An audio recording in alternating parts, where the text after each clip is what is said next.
Сегодня в Якутске, неподалеку от поселка Жатай, на территории крестьянско-фермерского хозяйства Григория Эма, открылась ярмарка свежей сельхозхозяйственной продукции. Здесь можно приобрести помидоры, огурцы, кабачки и баклажаны, а также зелень по доступным ценам. Также покупатели могут выбрать понравившуюся продукцию прямо с поля, которое расположено по соседству с ярмаркой. Крестьянско-фермерское хозяйство Григория Эма и его сына Артура сегодня снабжает своей продукцией жителей столицы и близлежащих населенных пунктов.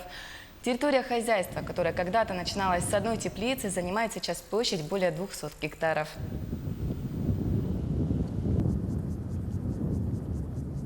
Вот только недавно, 2-3 дня назад. Когда появляется наша продукция, горожане стараются взять здесь, потому что вот он рынок, вышел, и вот, пожалуйста, мы тут срываем и подставляем свежую продукцию. Не которая везется неделями, а вот тут вот растет на якутской земле.